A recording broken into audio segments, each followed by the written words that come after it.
So, Wellness Warriors, today's going to be a little different. I was scrolling the internet and I found a video by, well, his name is Lee, and the channel is called Kent Carnivore. And I was in shock and I thought, I have to get this guy on to talk to you about what happened with him because we need more people to understand the impact of carbohydrates on our diet. So, I'm going to jump right in.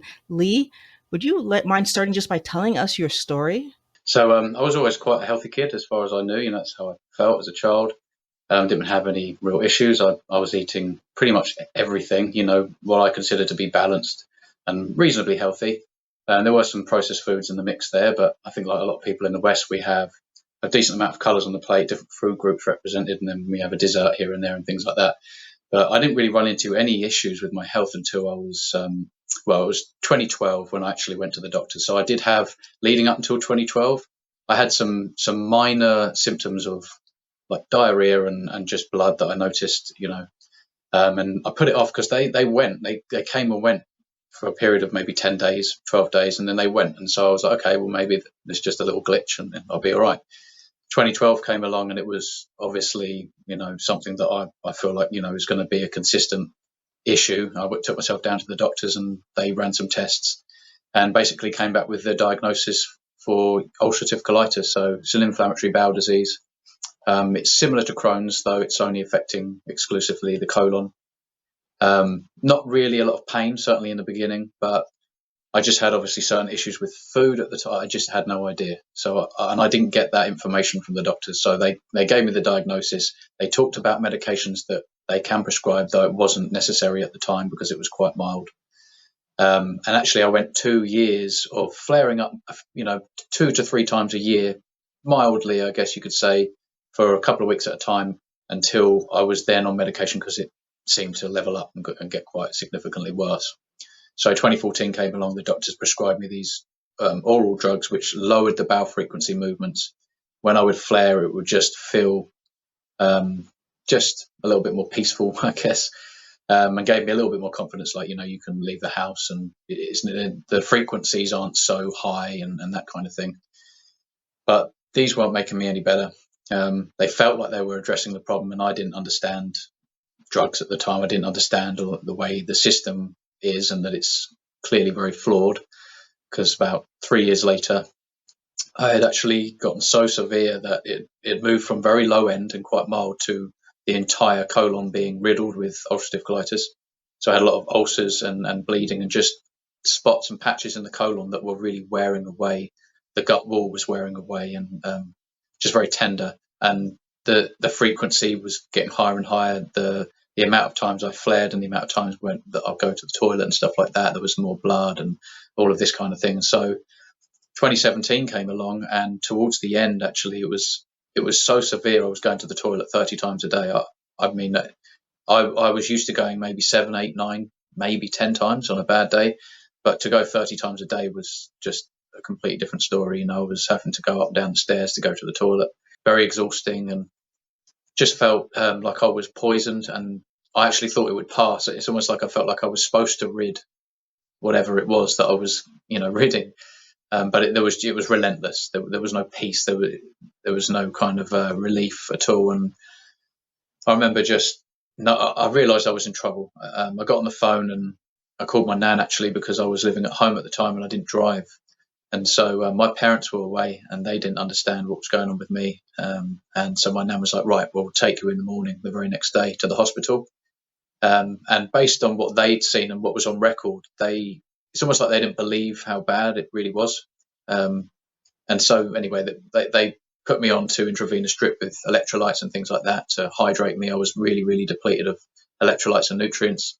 Just the amount of times I was going to the toilet, I was losing a lot of minerals, and actually not knowing at the time, I was like shedding parts of my colon, which is really not very nice. But that's how severe it got. I was on the way to a perforated bowel.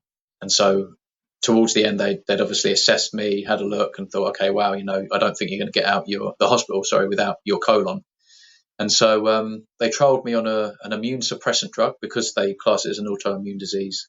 Their hopes were, and I think it was calculated around 50-50, that I was going to go into remission and be on these pretty harsh drugs to keep me in remission as long as possible in between flares and things like that.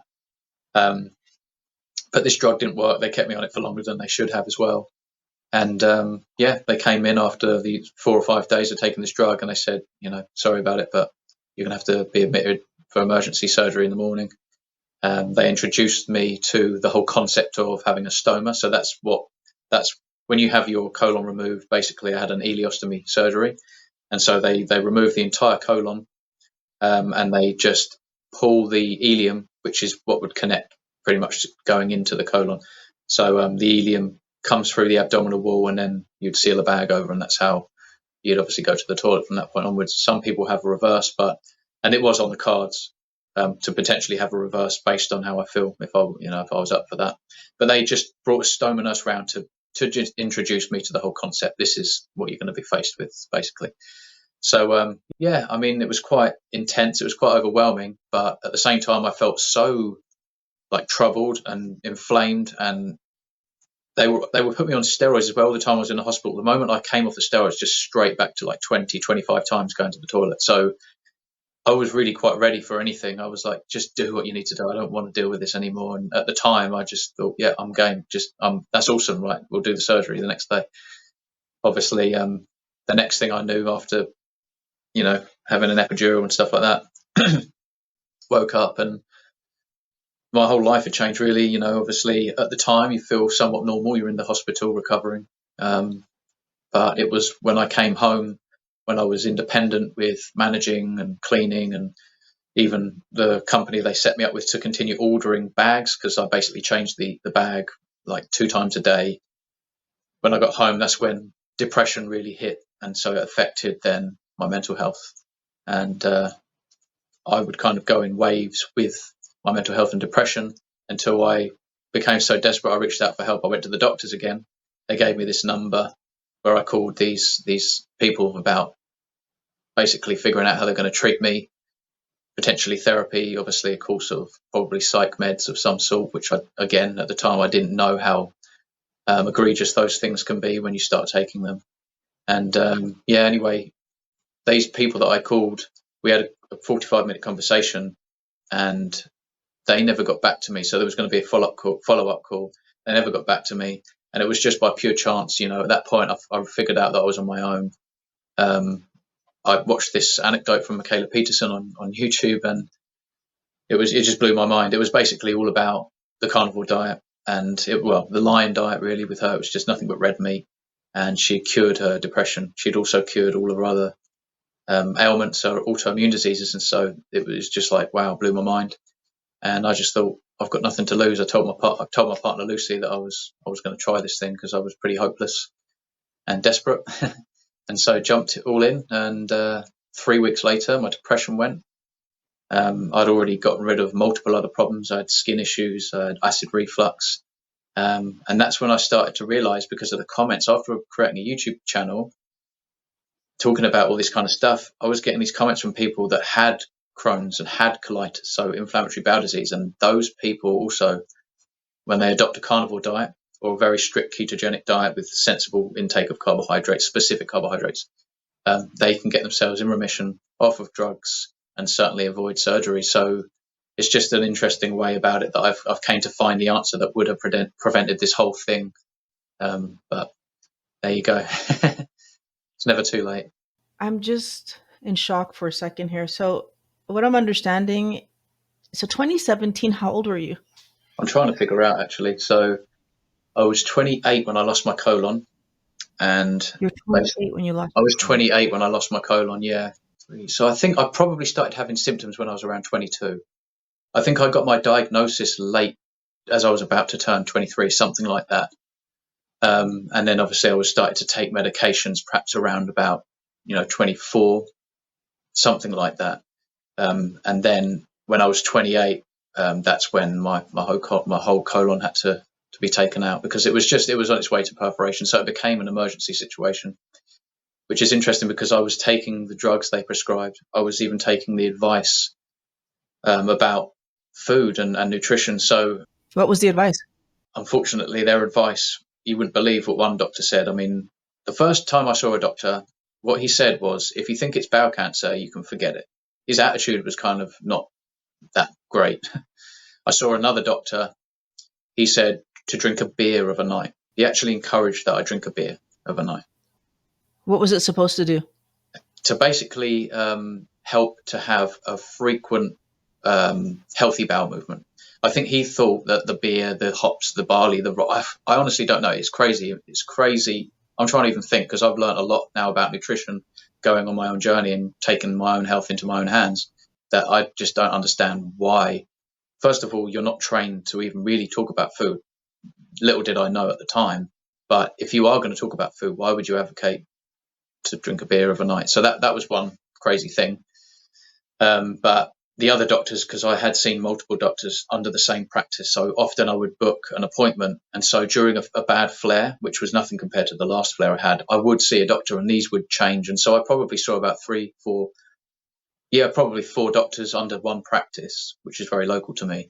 And all of them, amongst those other two that I mentioned, they all advocate for fiber. They all advocate for increasing sort of diversity of carbohydrates, fruits, vegetables, nuts, grains, legumes, seeds, all of these kinds of things that sounded, again, at the time, healthy. I actually thought at the time they were the foods that are healthy and that they allow us to have a healthy gut and live a healthy long life. But that's obviously not the case. And for most people, we don't want to be consuming too many carbohydrates, but certainly certain individuals, it's the specific type of carbohydrates are the culprits. So obviously for me and anyone who has IBD or IBS, diverticulitis, fiber is an issue.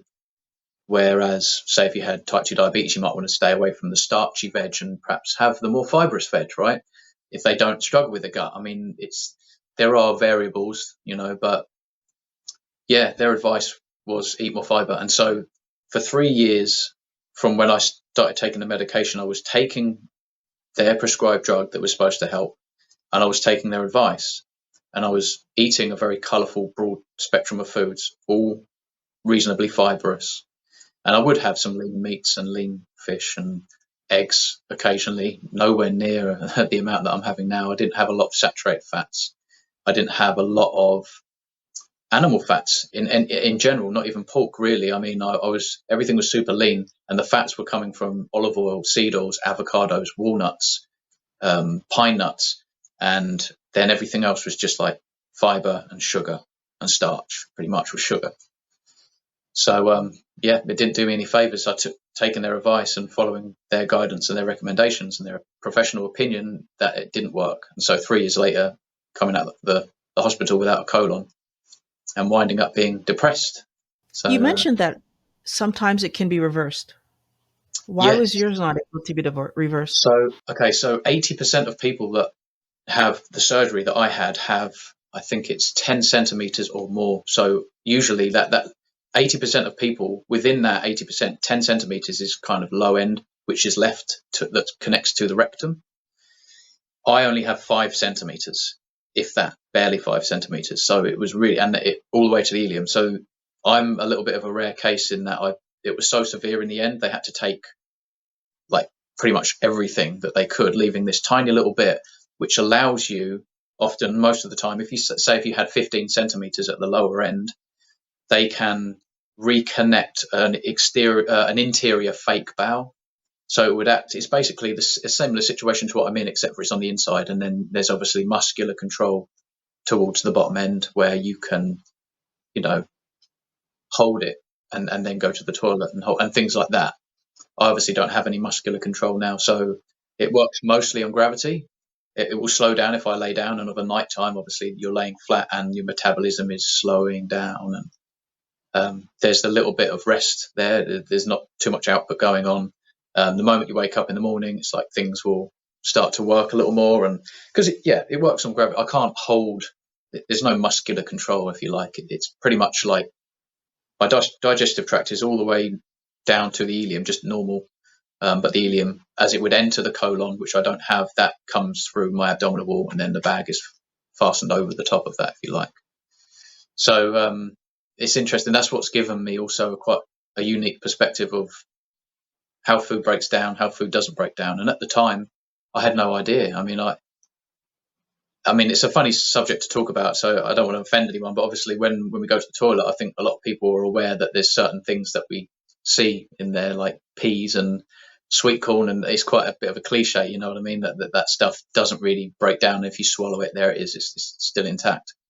But I had no idea until I had the bag how all of these foods just were so inflammatory, and they didn't break down to the extent that they don't break down, because I was eating a lot of plants after I had my surgery. I came so the general advice when you have this surgery, to when you start eating, they encourage mostly like white bread, white rice, potatoes, cheese. So things that are quite stodgy, things that aren't too fibrous, right? But they're starchy or stodgy. And so, and salt, that they were offering Pringles in the hospital, like, have some Pringles. It's the salt, it's starch, and it's obviously, some form of substrate and energy. And they want to test to see if it works and if your body's okay. And they encourage to add salt. They encourage to have all of these very refined carbohydrates because of the nature of the consistency. Like they deem that a healthy consistency is very thick, very stodgy, and all of this kind of stuff. But so I've obviously now come out of hospital, and I'm now free to experiment with different foods that are available. In the hospital, you only have a list, you only have like a menu, and so I only knew what these foods were like, and I was mostly laying and resting, and they're kind of helping and tending to me. So it's a very different experience. But once I left and I'm back home and I'm now eating cereal, and now I'm trying, I'll try this. I haven't had this yet. It's been a few months now since I've had this. Let's see what this is like. And I would start to include different things. So whole vegetables and fruits and just different grains and things like that. And it was crazy to me. Things like mushrooms, pineapple, mango, nuts and seeds. I was finding like big segments of food that looked like, it's almost like you chewed it and then just put it in the bag. It didn't even travel through it. It's amazing. To me, it was very eye opening that it's gone through my whole system towards where my colon will begin. Yet there's that big chunk of mushroom. There's that big, and so that would actually cause problems in itself because of the nature of the surgery. The way the ileum has to kind of kink round a tight corner to come through the abdominal wall to enter the bag. If you're going to have an obstruction with food, it's just round that little corner. And so I have had a few obstructions, and one was with like mushrooms, one was with mango, and What basically, happens if you have an obstruction, though? Like, what happens? You have to go back to the hospital? I did one time. Wellness Warrior, I have a favor to ask you. In editing this video, I realized that sharing our stories is what will help new people to understand that keto actually works. So if you have improved your health, mental health, or weight through eating healthy keto, please look in the description. There's a form to fill out so that we can do an interview and you can share your story. I want to help more people, and I think that together we can help people to understand that keto is more than a diet. It's a way of life that gives you your life back. I'm not a special snowflake. I know that you also have lived amazing things. So let's change this together. The form's below. What happens first of all is that you just feel like you have indigestion, like it feels like gas, because there's now obviously a blockage, if you like, just towards the very end, and you're breathing, you're drinking, you're swallowing, you're just continue to eat and snack and things like that. So you just get this build-up of gas, and so it feels a little bit tender. It feels quite uncomfortable. Actually, it's more intense than a regular indigestion. It's a little bit more painful. And the first time I felt that, I was worried that something was bad, like the surgery wasn't as good as I thought it was, like maybe there's something wrong. I don't know. And so I got on the phone and they said, well, drink some warm water and massage your stomach and all of this kind of stuff. That eased that one time, but that wasn't even a real obstruction. I mean, one time I woke up in the middle of the night, my stomach felt really strange, and the first thing you do, you just sort of try and feel around to see if everything's okay.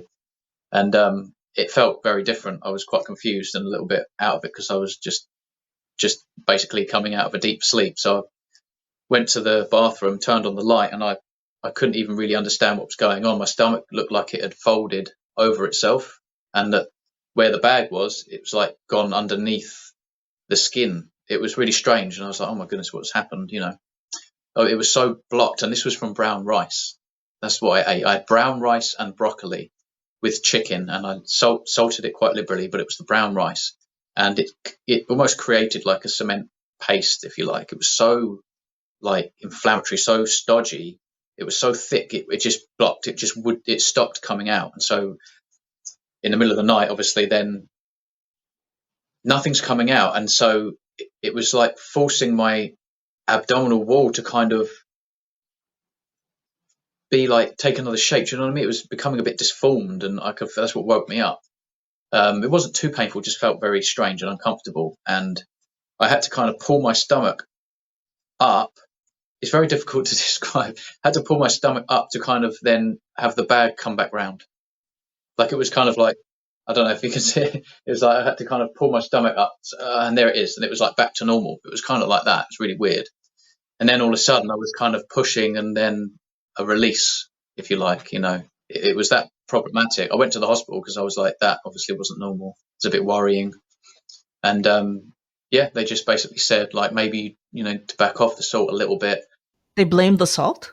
Well, because I think, yeah, potentially, I think they encourage to include a lot of salt because it can help stodge things up and you hold on to the substrate a little bit longer. But I explained what I ate, and they weren't like, oh, broccoli, be careful of that, or brown rice. Yeah, these are very fibrous. That might cause a problem. Mostly the stoma nurses, they just encourage that you chew your food, which is obviously a good idea anyway. But that's usually the answer is find your salt threshold and chew your food really well and stuff like that. But that was a little bit concerning. I came home and I'm like, well, I'm just never going to have brown rice again, and broccoli. It's kind of put me off.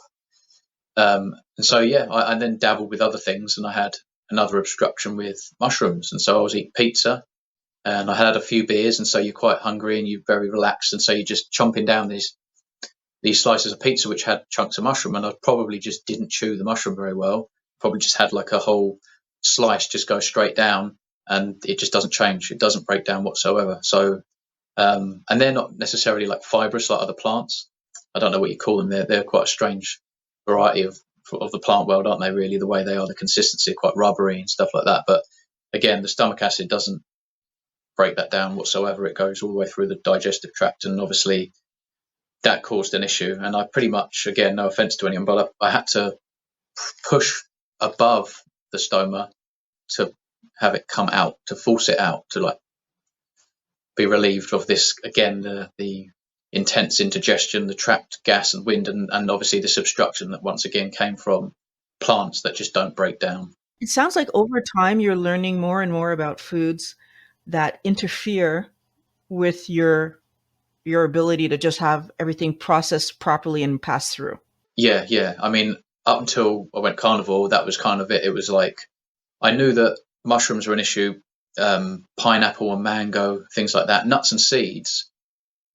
They just don't break down whatsoever. So if you just swallowed your seeds and you didn't chew them, they're not going to change. And they're very sharp and pointy. And so I just would always think back to when I did have my colon, how inflammatory they would have been just traveling through the gut with all those sharp edges. You know what I mean? And even if you did chew them up, you often just snapping them in halves or quarters, and those little bits are still very sharp. And if you've got ulcers and vulnerable spots in your colon, you got to think that's like sandpaper going through your colon. It's not ideal for anyone that has those kind of issues, and it's not ideal for anyone who doesn't, because you may incur some kind of issue down the line. Where it's this constant thing. If you're having flaxseed every day, you're having like apples with the skin on it, dried apricots, things like that. But certainly, for me, the worst things were like brown rice, mushrooms, pineapples, mango. Even starch isn't really great. But imagine, every day you're having these and you're eating 3 to 5 meals a day, and you're doing that for years. I mean, that's this systemic inflammation that's prolonged unnecessarily, and it's just inappropriate. I don't think the body's really designed to cope with that frequent abuse. You know what I mean? I don't think we're just not designed. Our bodies aren't like ruminants. They're not like other primates. If you look at primates, they've got that hind gut sort of they're hind gut digesters or foregut digesters. Like ruminants, they have the 4-chamber stomach, the rumen and the bacteria that really break the cellulose down somewhat. They even it comes back up. They chew the cud and it goes back down again, and they've got these longer colons. And other primates and monkeys, apes, all of these gorillas, all of them, they have big cecums. We have very tiny cecums. They have really long colons. where we have tiny colons. The relative gut volume, when you compare, you see, like, you can just bring it up on Google, you'll see the chart and the difference. You're like, wow, look at us, where we've got these tiny little ones and they've got huge ones. And so they ferment this stuff. Ruminants digest it, they convert it into fats, and primates do the same, but they actually can ferment it to the point where it's beneficial. They're designed to do that. We don't get the chance. We ferment it somewhat, which is why we get all the gas and the bloatedness, but it's not. We're not nourished by it. And it's still inflammatory because it doesn't break down. So I can see how food enters the colon, and it just always makes me think back to when I did have my colon and I was sensitive. I was thinking, oh my goodness, I used to eat that all the time. Look at it. I can see what my colon was having to deal with when I ate that, and I would eat that every day. I was quite compulsive about. At the time, I snacked on almonds. I thought almonds were really healthy, and I thought that eating frequently, little and often, was a good idea, just because that's what everybody was saying. Like, I heard it in the media, I heard it from Hollywood actors getting in shape, or you see some other person or a doctor, someone who feels like they know a lot about food. They're just regurgitating this kind of literature it's a fallacy. I'm afraid it's not. We haven't been eating almonds for that long. We've hybridized them. They're large and sweet and edible now. They weren't very edible, up until quite recently. And so we certainly shouldn't have been eating grains and then snacking on almonds, then having a whole grain sandwich and snacking on almonds, then having a pasta heavy dish with lean meats and no saturated fats, but lots of greens and tomatoes and the skin. All of those things I was having compulsively, and it just caused nothing but problems. When you made the switch, you did it because you were depressed.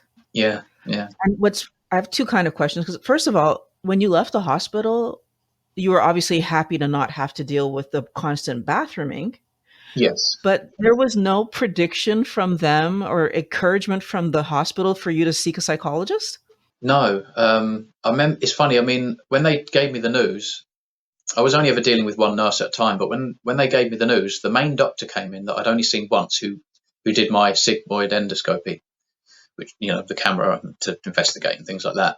He came in, and there was like four other nurses, and they all had this kind of like sorry look on their face. And when he broke the news, these four nurses were kind of like patting me on the leg, as if I was thinking like, it's okay. I felt like comforting them, like, I'm okay. I'm gonna say goodbye to my problem, kind of thing. But little did I know that it was going to cause a whole host of other issues pertaining to my mental health. And so, yeah, it's tricky. I mean, I'm glitching a little bit there. It makes me now think that as time is going on and your depression is starting to set in, like, I'm wondering for yourself, did you see it right away that I'm getting depressed, or was it something that kind of, it just felt like the whole situation was overwhelming and you didn't it took you a little while to figure out that it was a depression? It was the moment that my family went to work. So what happened is I went back to my parents' house, and they all had jobs, right? And I had to take time off to rest and continue to get back to strength.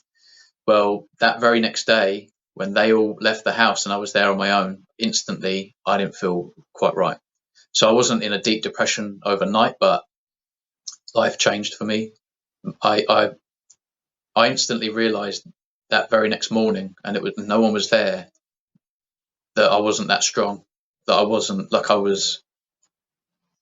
Yeah, I didn't like the look of my own future. I didn't like how I felt. All of a sudden, it was causing me more issues. Like, sleeping was an issue because of the nature. You kind of end up feeling restricted to laying on your back, and going to work, and wearing clothes, and now walking out in public and think I felt like everybody knew what I had, and I felt like people could see this shape under my t-shirts, and I just became quite insecure about it.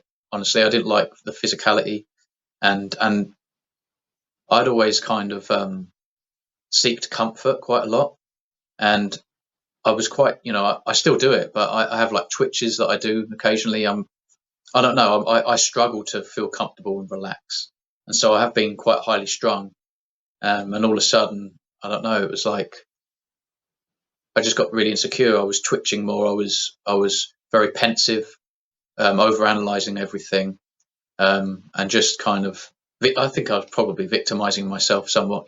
Just not having a very strong attitude, but I could kind of see it unravel. But this would come and go in waves. So I just didn't feel particularly good about myself, and I lost all my confidence really. And I just tried to hide the fact that this is the case with me. I thought at the time I was single. I thought, I'm never going to find someone that's going to accept me like this.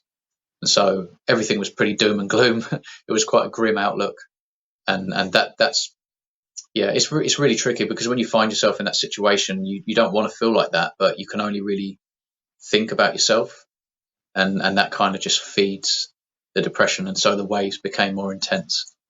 And before I made the call, things got really quite dark, and I was having really quite serious thoughts, and I thought I've got to get this sorted.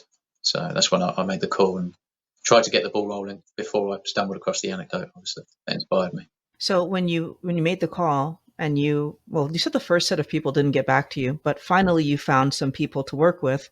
Was it therapy or was it medication? What was it? How did they propose to help you to manage this huge change in your life? Yeah, so I only really got given a number from the doctor. I called those people, and that was a 45-minute roundabout conversation, quite in depth. And so I actually felt quite good.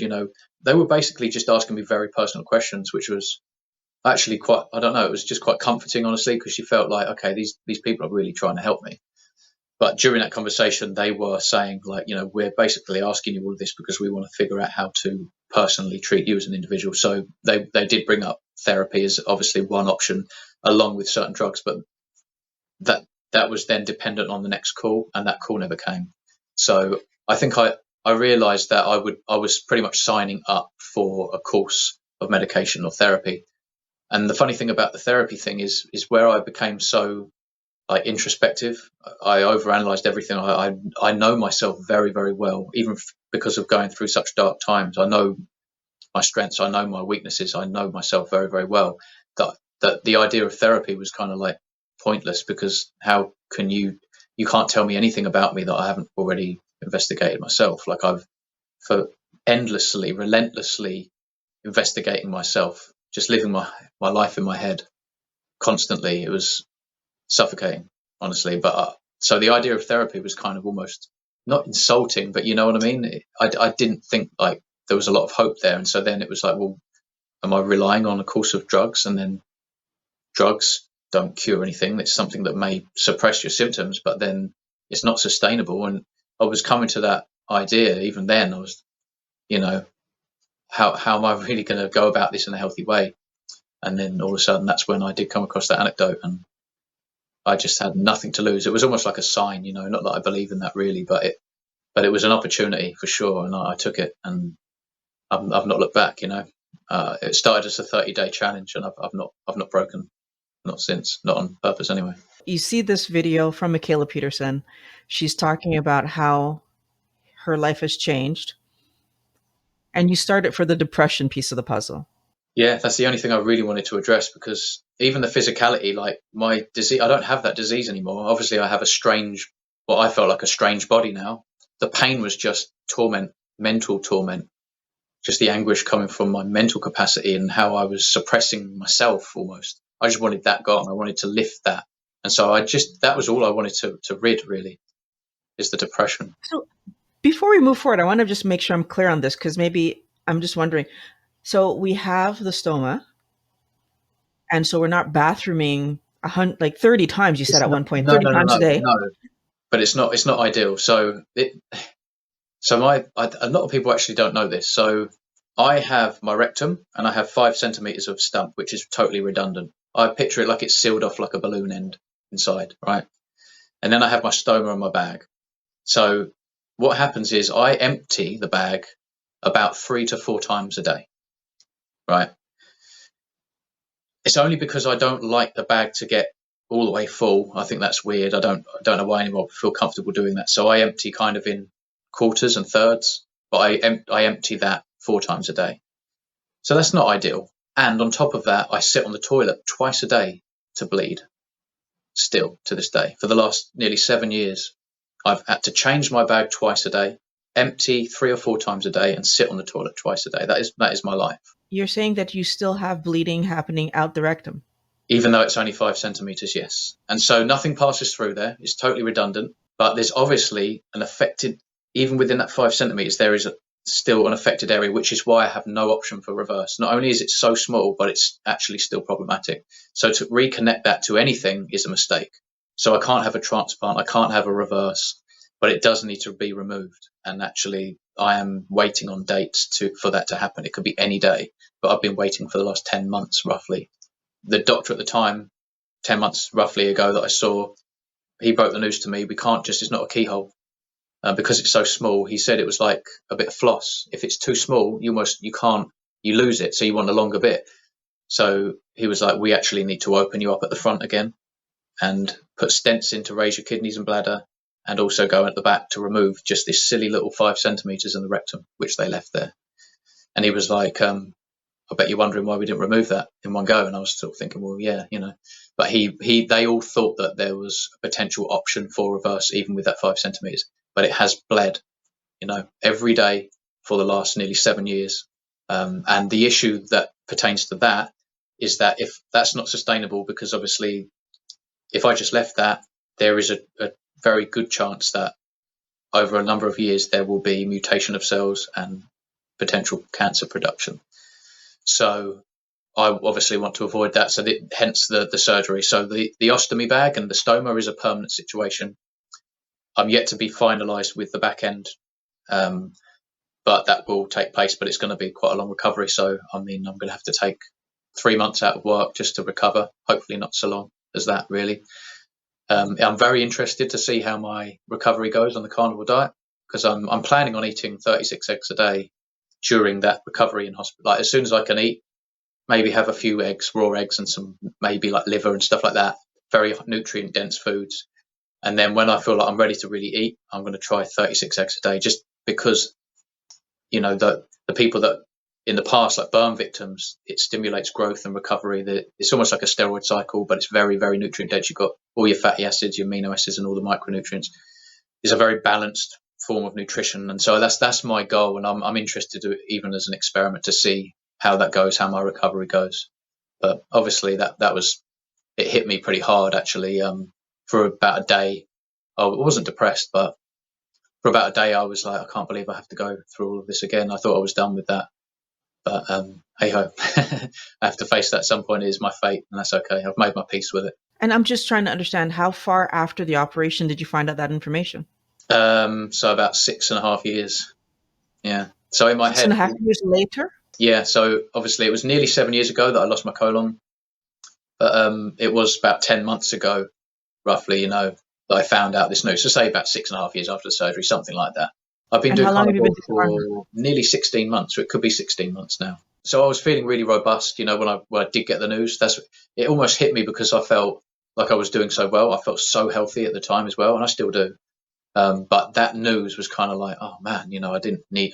Nobody needs that, of course. But I remember getting quite emotional because I'd been there, I've done that, and what's crazy is that I feel so good that I don't feel like I need the surgery. So it's a very strange situation. Like I have to just mentally change gears and go, okay, I feel great. I am healthy. I can stay on this path and do the best I can to be put myself in the best position, when this time comes. But yeah, a strange situation. Before I was quite desperate. You do what you need to do. I'm done with this. I want to just feel normal again. I don't want to feel poisoned anymore. But this time, I don't want to just offer myself to the surgical table when I feel so good. But unfortunately, it does need doing, because I can't just leave things the way they are. We do the surgery. We live 6.5 years. We find out we need to have another surgery. But in the interim, we find carnivore. Before, yeah, So, way before that. So I was already carnivore for like, say, I don't know how long it was now, like 3.5 months or something, when I got this news. So again, like I think before that news would have just destroyed me. But it was quite interesting. I pretty much slept on it, woke up, and I was like, I'm okay. I almost made my peace with it it's amazing. very quick. Yeah, yeah. That's what I mean. I mean, nothing. Things do phase me, but not on the same level as they used to. I have managed things quite well. Mentally, I'm quite strong now, which is strange because I'd never thought I would ever be saying that. I think what's interesting is that whole thing of where when we do healthy eating, our mental health actually comes back to us, right? Because our hormones get regulated. and hormones play a huge role in how well we manage information and how well we, right? It's like, it's just, I think there's so much to it. The mental clarity that we have, our ability to problem solve something. And it sounds like you're making decisions based on what's going to help you move forward. Yeah. I mean, I just looked at it in a positive way, quite naturally, really. Um, yeah, I mean, even just the way I'm like kind of curious about my recovery, just almost as an experiment. Maybe it's just like a bit of a delusional way to look at it, but I'm certainly more positive. And I think, yeah, if I got that news before going carnivore, I think that, yeah, I don't know, that would have destroyed me, because in my head I was like, it's just a quick keyhole, and I put it off, But one day, then when they say like, oh, we need to do that, we need to finish this off, that it was just going to be a quick in and out, which is still quite invasive, but no problem, it'll be a quick recovery. But that's not the case. So yeah, but like I say, I'm okay, and the fact that it's been so long now, I've almost over relaxed. I mean, I'm whenever they're ready, I'm ready. I was just hoping not around Christmas. Not, yeah, obviously that would be the changes that you made in your diet. You saw big changes in what comes out in the bag. I'm also wondering the way that you're eating now. First of all, are you eating as often? So you mentioned, like, you had all this advice to eat several times a day and all the things that you had from your history. What does your eating habits look like now? So okay, look, I'll start with their advice as well. Like their advice, even with a stoma, is to eat little and often. That serves you well, because things, if you, it's tricky. I don't know how to explain it really. Say you're empty. Say there's nothing in my body whatsoever, and then I now eat a meal. It doesn't take too long before certain parts of that meal are already in the bag. If you're empty, it's amazing. I didn't know that that's how it worked, and that actually you get this influx of foods that will be then start to go into the colon, and then it starts to slow down, and then lessen, and then it kind of goes at a normal healthy rate. You know what I mean? So I can understand why little and often would work, because you've kind of got this constant chain. So you're always holding on to something. There's always some nourishment. There's always some substrate. Because I don't have a colon, I don't hold on to that food that's now queuing in the colon. I don't hold on to electrolytes like other people do. So I am um, sort of prone to run low on electrolytes and that kind of thing. They were obviously encouraging B12, and I don't know how much of that is actually a fallacy now, but just because of the colon and all this stuff. But yeah, so in the beginning I was just eating little and often, but quite small amounts. So 3 or 4 times a day, but like very small meals, mostly white starch. Obviously, when I went carnivore, it was just switching the foods out. And so that's all the way I looked at it at first. I didn't really question the frequency of how many meals, and so I just pretty much would switch out my breakfast. Rather than porridge, oats, and fruit and stuff like that, and almond milk, I would have eggs and bacon, and then rather than a whole grain sandwich, I might have like some lamb chops and some eggs. And then for dinner, rather than a spaghetti bolognese with vegetables and fruit juice, it would just be like a steak and eggs or something, right? Something like that.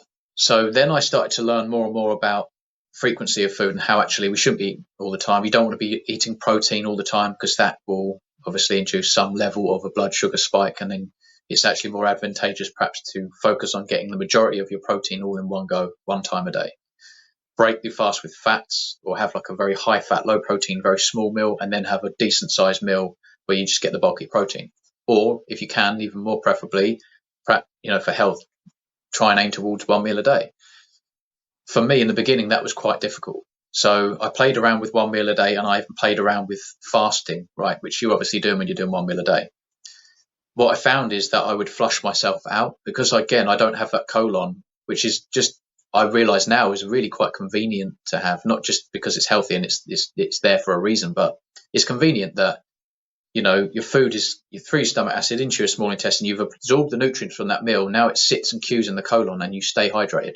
Then you have another meal, and it goes through somewhat the same process, and then there's a queue in the colon, and you might perhaps a day and a half later be getting rid of that meal from the other day. But if I just have one meal a day, the food is in and out my system within about 7 hours. Can you believe that? So if I have a ribeye steak and eggs at 12 p.m. and I fasted for 16, 18 hours, whatever, that meal is out, is in and out completely by 7 p.m. So again, you start to think, like, when you have a colon, that meal is not in the bag, it's in the colon, and it stays in the colon because the colon's quite large, right? And then you'll have another meal, and so you're holding on to this substrate, you're maintaining electrolytes and hydration. So it didn't serve me in the very beginning because my body wasn't used to it. So I tried to fast, and it wasn't very good. So it wasn't that pleasant. I felt like I really struggled with energy. I felt like I needed to incorporate more electrolytes almost to make up for the fact that I was fasting. I was like, but that's not right. That can't, for other people that would be advantageous, but for me, I was like, I don't think, perhaps as an individual now, as in this unique situation, that's going to serve me well. So I was mostly eating 2 meals a day, trying not to snack. I found that after the BBBE challenge for the first 30 days, to add a bit of cheese helped. The cheese actually managed to stodge things up a little bit, and so I could hold on to my food a little bit longer, which was, again, a little bit more convenient. I felt more hydrated. I actually felt like I had more energy just to have a bit of cheese with my meal. Then I started to learn that actually cheese isn't the best thing to have. So you've got potential, obviously, you've got certain levels of lactose, you've got the milk proteins that can be a bit of an issue. And then you're going to deplete certain nutrients because you've got glucose. You're going to lose out on some of those nutrients from the meat, from the eggs. So then I was like, oh man, what do I do? And so I kind of whittled out the cheese a little bit more again. And then I was kind of just sticking to 2 meals a day. And I found that as long as I salted my food enough, I was fine. If I salt my food, I hold on to the substrate longer. I don't feel depleted. I don't feel like I need extra electrolytes. And just so everybody knows, I don't take any supplements. I don't take any electrolytes or anything. I never have done. So I also found that if I incorporate some seafood a couple of times a week, or at least once in a decent way, that also really helps. Because I think it's higher in magnesium. You're getting a different spectrum of nutrients. And so salt my food regularly, eat twice a day, and incorporate some fish and stuff like that. And maybe moderate cheese just to a threshold, That really works well for me. Then I'm like, well, I want to try this fasting thing again. So months and months went by. And now I'm pretty much on 1 meal a day. So for about 5 days of the week, I eat 1 meal a day, and roughly 2 days out of the week during the working week, during the week, I'll have 2 meals. So I actually have more 1 meal a day than I do 2 meals. And I think it's because my body's slowly gotten used to it.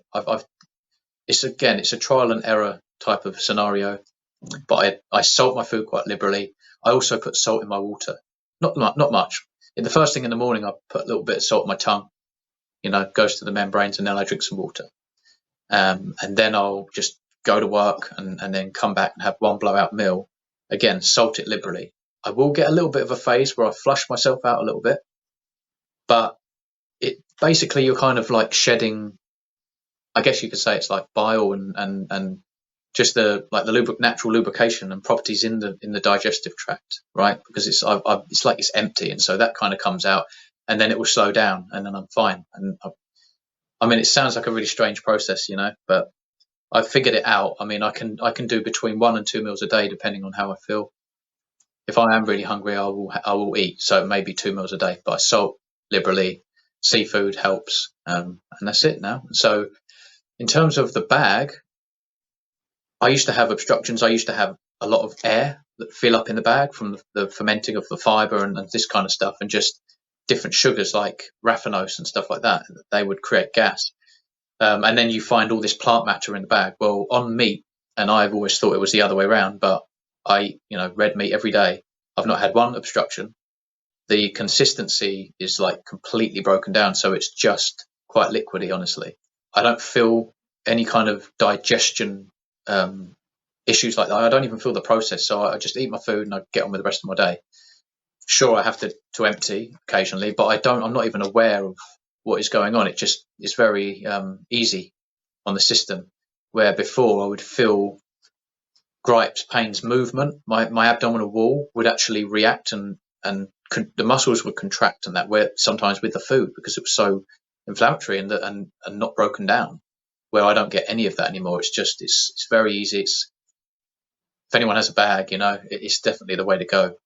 You might need to figure out your specific way of doing it, the carnivore diet, whatever. But it's definitely advantageous, even with a bag, to adopt this diet, because even though I lost my colon, it's far easier to process meat regardless, because it's just completely broken down, liberated, liquefied in the stomach acid. And Yeah, it just doesn't cause me any issues. So I don't have such a love-hate relationship with the food. Because you've done before and after. You've had veg with the Hmm. bag, and you've Yeah, yeah, had just meat with the bag. exactly. And what I'm understanding from you is that you're getting the most out of the food when you're focusing on protein sources. Yeah, fat and proteins for sure. Yeah, yeah, definitely. Yeah, And it, so, like you mentioned, sometimes you'll see when you were eating veg, you would see it in the bag. yeah, You don't 100%. see meat in the bag. No, you don't. No. I mean, I was even talking to my partner about this. So many people are kind of like, "You're lying." I mean, I was talking about the idea of making a video. It's like I'm not obviously going to do that because it would just be totally disgusting. But I mean, it's liquid. It's just actual liquid, and so obviously, if you have a colon, that's then going to stodge up, right? And then you have your normal healthy bowel movement. So I'm not saying that it's just liquefied all the way through the digestive tract. That wouldn't probably be very healthy, right? But that's only in my case because I don't have a colon. So a lot of the stoma nurses, when I've seen them, they're kind of like, "Oh, it's a bit liquidy," but I'm like, "But it won't be like your other patients most likely because I would bet that they are not eating just red meat, right, and eggs and a bit of bone marrow, a bit of liver, a bit of fish, mackerel, sardine, whatever it is." So of course it's going to be liquidy because that's how the body breaks the meat down. That's how the body breaks animal products down. This is what we're supposed to eat. We're designed to gently metabolize fats, proteins, absorb all the nutrients in the small intestine, which I still do because I have. And then that's where the bag starts, would be where the colon begins. There's no inflammation. There's no gas. There's no fiber that needs fermenting. The gut and the biome can maintain a healthy balance because of ketones. You don't need the fiber to feed the bacteria. You benefit from the generation of short chain fatty acids via ketones and certain amino acids from proteins, right? Providing you're not eating carbohydrates above the threshold, you will feed your gut and maintain a very healthy gut and a happy gut through being in just a diet, nutritional ketosis. So yeah, I mean, like even the stoma nurses themselves, who are experts, sure, on the stoma and stoma management and the bags and stuff, they don't know. The doctors didn't know. Most people don't know. I didn't know myself until I had the bag. Oh wow, look, that stuff doesn't break down. That's an issue. That causes gas. That hasn't changed at all. Oh look, red meat. I just ate big chunks of red meat today, and there it is, broken down. A few hours later, there's some liquid in the bag, and I mean, that's non-inflammatory. Normal people would benefit, and then it stodges up, normal bowel movement, happy days. That's kind of how it works. What I think is interesting about what you just said is most doctors and nurses are not going to know the answer to that for No. two good reasons. The first one is probably because the clientele is going to keep eating the normal whatever that they were eating. But the second thing is who's going to talk about what's coming out in the bag? Like the average person is just going to throw it and change the bag and not really talk about, hey doc, how come my corn and broccoli and all these things look like they weren't even touched?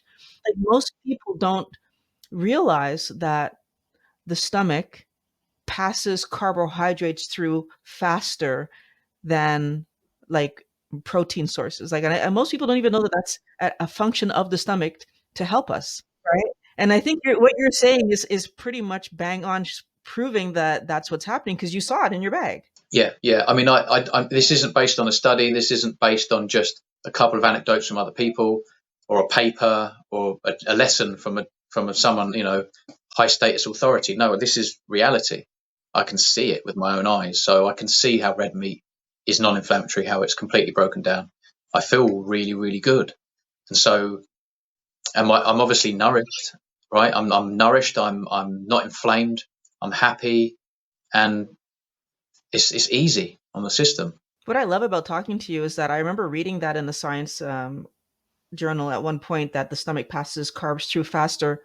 And I was like, how could we prove that? And like, as you're saying this, it just came back to me, right? Mm-hmm. If you're seeing whole pieces in your bag, it's telling us something, right? Yeah, I mean, you have to get rid of it, right? It's not gonna. The funny thing is it's completely opposite. So most people are like, "Oh, you must have like red meat just stuck somewhere." No, like why would that be the case? If that was true, I would be in really a lot of pain. Feel like I had an obstruction, right? But I've only had obstructions with plant matter, those fibrous or the mushrooms. It's those things, and I'm sure there's an argument. Okay, we'll cook them and chew them. Yeah, that will help. but it's still cellulose. That cooking does not digest cellulose for you. You know what I mean? And who's cooking mangoes? Who's cooking pineapple? Who's Even if you cook mushrooms, that doesn't matter. You can cook the mushrooms to death. It's still the same. If you cook the mushroom for 2 days straight and then you just swallowed a little button mushroom, you're gonna have to not digest, but process that intact completely, 100%. So yeah, that sure it's going to help. And in the wild, I think we did boil this stuff down to a pulp, like a lot of these tubers and fibrous tubers and things like that. But again, they were like starvation foods. The history, the anthropological data suggests very firmly that red meat, large ruminant animals, eggs. Sure, we did forage. Sure, we gathered some things, but those things were local, seasonal, and ripe. And I think that if you stuck to that from birth, you probably wouldn't ever find yourself in a situation where you've got severe colitis, severe Crohn's, because you haven't caused this inflammation in an unnatural way, in an inappropriate way, at such a high frequency as well. We've made these foods more edible and available, and so then we're consuming them more, and then there's more inflammation. There's IBDs, IBD, IBS, diverticulitis. These things barely were known. Like there was certainly no one losing their colon in their 20s over an inflammatory bowel disease like 100 years ago. It's basically unheard of. Yet now, all over the world, you've got people in their 20s and 30s walking around with a bag. That's not normal. And it's like, well, what's changed? Well, they suggested to increase carbohydrates. Carbohydrates solely being derived from plants. Plants all contain fiber because that's like their bone structure. It's what props them upright. And we are eating that stuff, and a lot of it's raw. And a lot of these vegans as well, they're actually making the point to go raw vegan. And that's a real recipe for disaster, because those really fibrous foods not only are worse when you don't cook them, but then all the other things are worse. The anti-nutrients, it's really bitter, and yeah, it's just a disaster. And so we've all followed these trends. We've all followed the dietary advice, certainly from like the 80s with Ansel Keys and his food pyramid and the way all that kind of developed. So we followed that advice, and look at the state of the world. We're all inflamed and obese, diabetic, fat on our livers, IBD, IBS. We're all talking about our strange symptoms as if they're normal. We all need braces. We all need glasses. It's crazy. It's inappropriate. And then it's interesting that you do the exact opposite and eat all the things that we're told not to eat, and your mental health comes back, and you're managing the situation so much with so much of a better like outlook, it sounds like to me. Like, even knowing that another surgery is on the horizon, your attitude is still, so it's telling us that there's something about eating proper food, right? Like when you eat the right thing, you can manage, even if your situation isn't ideal. 100%. It's just most of us didn't know or don't know what proper food is. And it's almost insulting, because to me, I remember years ago hearing something on the radio about certain people saying, oh, saturated fats aren't as bad as we thought. And I was thinking, nah, it will never be good. It will never be healthy. Even then, I was probably like, I don't know. I think I even had the bag, I think I was probably like 30 years old or something like that. And it wasn't obvious to me, because that's the indoctrination, how deep it is for some people, and the inertia. It's a real problem, I think people are actually even fed up. They've heard such conflicting advice now that they're done. I don't care about your advice. And no, I've heard it all before. They said this was healthy. Now it's bad. Now it's healthy again. A lot of people are almost fed up, but I think sometimes it's going to take you to get to that point where you're so desperate and fed up, you may just stumble across the natural diet. What is food and what isn't? Because food really shouldn't be inflammatory. One of the problems, though, is that when people are fed up, they're not choosing for themselves. And then, of course, companies will choose for them, right? It's like, oh, you're fed up, just eat this processed thing that I've made for you that's going to make your life easier. And we fall into situations like what you said, where now we have a hospital giving a patient who just had a surgery Pringles. It doesn't make sense, but that's exactly what happened to you. Yeah, I mean, even going in for the pre-op. So I've had 3 pre-operations expired. That's how bad this like backlog is of all the patients. Where there's lots of queues. People are going to Scotland just to get the surgeries done. So I've had pre-operation like consultancy. They run your tests and your bloods, and they just take you through like questions and things about your health, about your history, and all this stuff in order to get you prepared for the surgery. Well, 3 of them expired, so I'm gonna have to go through the process again. and hope that the next one's going to actually follow through. But even during that process, the questions that they're asking me, you wouldn't believe, and some of the things that they were like, oh, do you suffer with this? And I'm like, not anymore. Do you suffer with this? Not anymore. And they're kind of looking at me like, what do you mean not anymore? It's like, I don't eat any of these, and so I don't suffer with that anymore. And then I was telling her, she was like, do you have any allergies? And I was like, yeah, all plants. So she's like, oh, okay, so you probably won't want to take the pre-op shake. And I was like, no, thank you.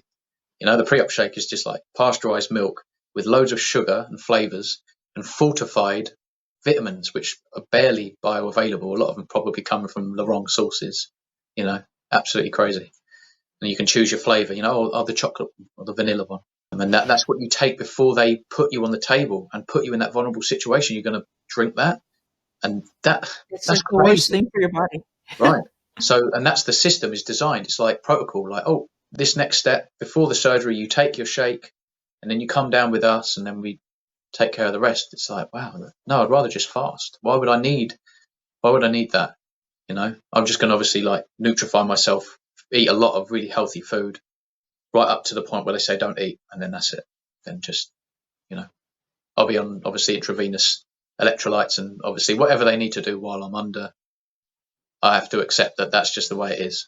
But the moment I'm recovered, as long as it goes well, I'm hoping to pretty much close this whole chapter and be done. I can just go on with my life and continue to look after myself, honestly, because that is, once you have the real knowledge, what is really meaningful in terms of what is food, what isn't, how to go about it, how much, when, all these different things, different practices, sleep, circadian rhythm, exercise, everything. It's so important that is the way to stay and keep healthy, not to listen to this common, dietary advice and oh, there's a little problem, I'll go to the doctors and hope to get a magic pill. That is the start often of your downward spiral with your health.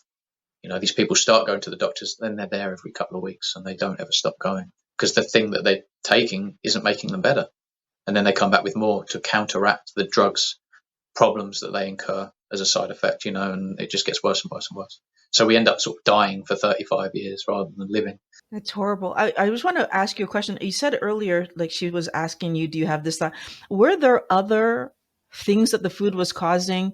Obviously, the colon issue is the hugest one, but did you have other symptoms? Well, do you mean, so I had like acid reflux and things like that? That Oh, you went, had, that went, okay. yeah, acid reflux daily, and it was mostly in the evening. I mean, I did notice it more when I drank beer. I noticed it more when I had pastries and bread. Honestly, grains. I think what I understand is that if you have acid reflux and then you just stopped eating grains and beer or alcohol, right, you're probably not going to have acid reflux anymore. Anyone I talk to, when they say, "Oh, I get it after this," it's always grains. Yeah, that was one thing that I had. I'd definitely get more plaque on my teeth. I don't really seem to have any. I feel like I clean my teeth when I eat a steak. You know, honestly, it's like it's weird. You just bite into a steak, and then afterwards, your mouth feels pretty clean. I mean, sometimes I use a little wooden toothpick, just to get some of the meat out. But that's it, really. My energy's up. I was definitely more lethargic, and obviously, along with the depression, I definitely had brain fog. My brain works so much better now. Like I can articulate myself a little bit better. I mean, people might not think I'm super articulate, but honestly, 2 years ago, you wouldn't recognize me if we had the conversation with our eyes closed. You'd be like, "Who is this?" I couldn't really communicate very well. Um, yeah, all sorts. Lots of it was mental I've benefited through, like capacity of my mental abilities and understanding and taking on and retaining information and knowledge and stuff like that. I sleep a little bit better. I think the quality's up. I don't sleep like crazy. I mean, I often just get 6 hours a night, but I do feel better on those 6 hours compared to 6 hours that I used to get on plants. So that's interesting. And did you have any weight issues? Like, after was I don't know, because I would imagine it might be hard for you to hold on to weight because of the stoma. Yeah, that's true. Though I did actually manage to gain a fair amount of weight, which was, I think, basically I Oh. was, yeah, I'd quite quickly developed a love-hate relationship with food because I would love and crave these foods, right? Then I would eat them. Then you do feel a little bit like grouchy and inflamed, and you think, oh, often regretting what I've eaten. But then I would also have to process it, and that was a pain of being reminded because you can feel these sensations in the bag, and you don't really want to have to think about it more than you need to. But I actually managed to put on. So right now I weigh about 9 stone. So that's like, what is that? 132 pound, something like that. It's not a lot. I'm not a very tall person. I'm like 5'5.5". But I actually, even with the bag, I got up to 11.5 stone. So that's like, so that would have been like 28, 35 pounds more. So I weighed 35 pounds more than what I do now, eating plants. But I was eating more regularly. I was obviously eating lots of sugar with the fats at the same time.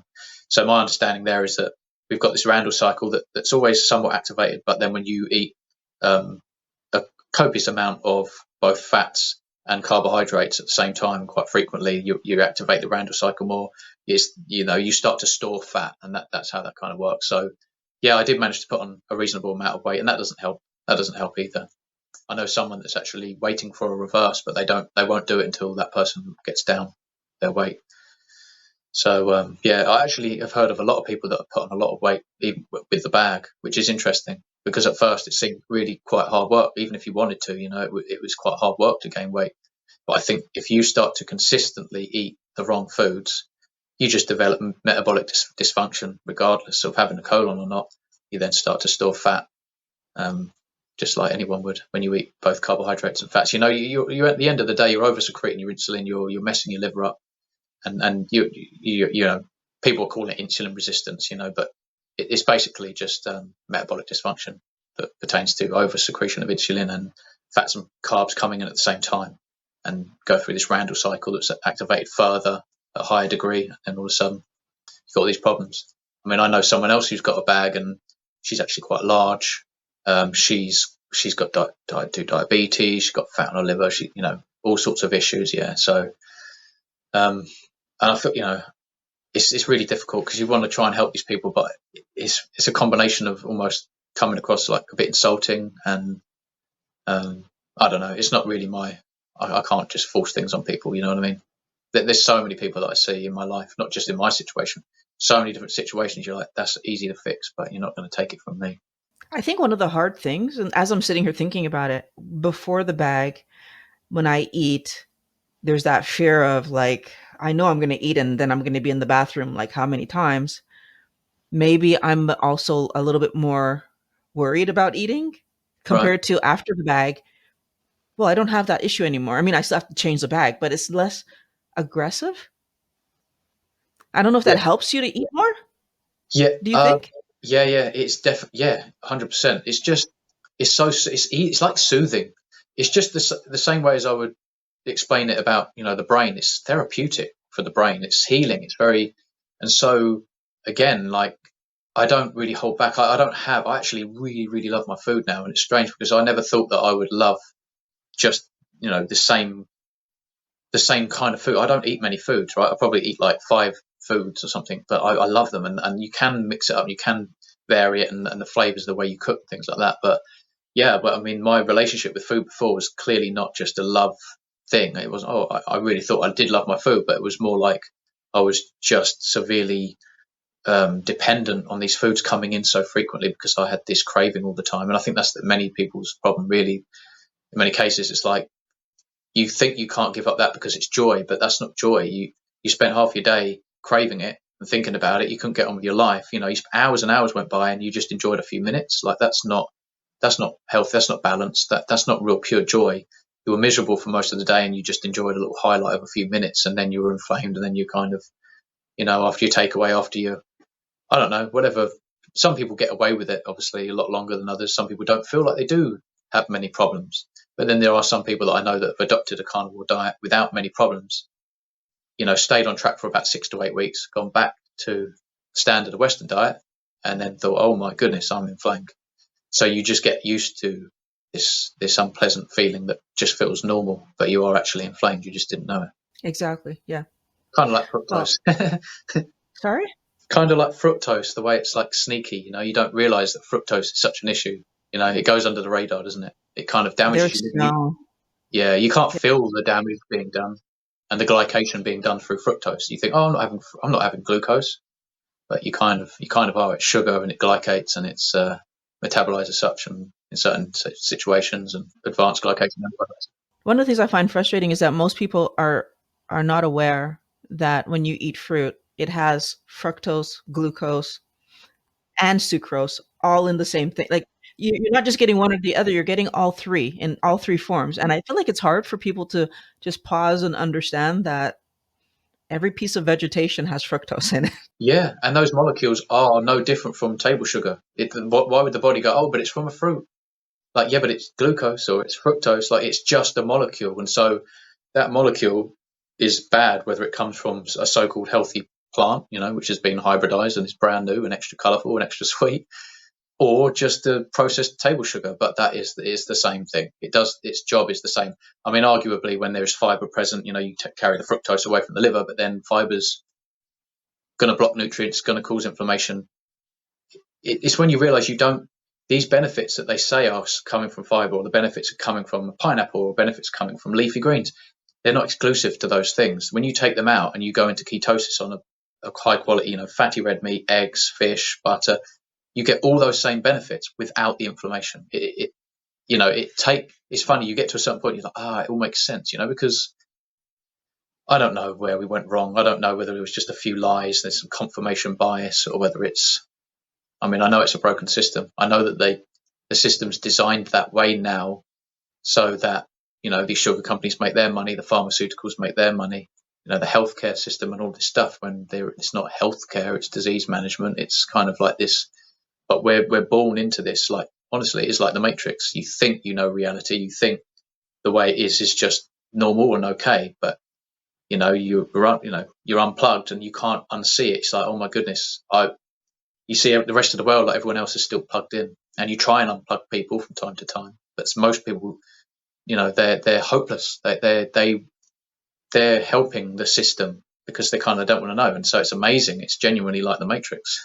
I think part of the problem, as you just said, is that most of us are not aware that those cravings equal addiction, right? Like we don't know that we're not just liking this food or wanting this food, that we are chasing this food, and that's having a huge impact on our health. And I feel like until people are in our situation where we have pain and see where, oh, but taking the sugar down to change that, until you have some huge thing happen, they just keep going forward and saying, well, I'm not like you. It was you that you had the, metabolic problem, not me. We're all Yeah, human. yeah, Like, yeah. Yeah, that's honestly, I don't take it personally, but it really is like, what a thing to say. Like, so many people, I pour my heart out sometimes. I'm putting myself in a vulnerable position. I'm not selling any supplements, no diet plans, no apps, no nothing, right? But they will say I'm lying. They will say you were wrong, or, oh no, it was your lifestyle. It was like you didn't, you ate, the plants weren't the problem. It was because you didn't do enough of this, or the kidneys from the protein. Or it's like, what are you talking about? That's not, I'm sorry, but it's just not the way it works. I'm not doing this. I never thought I would be opening up about what I'm opening up about.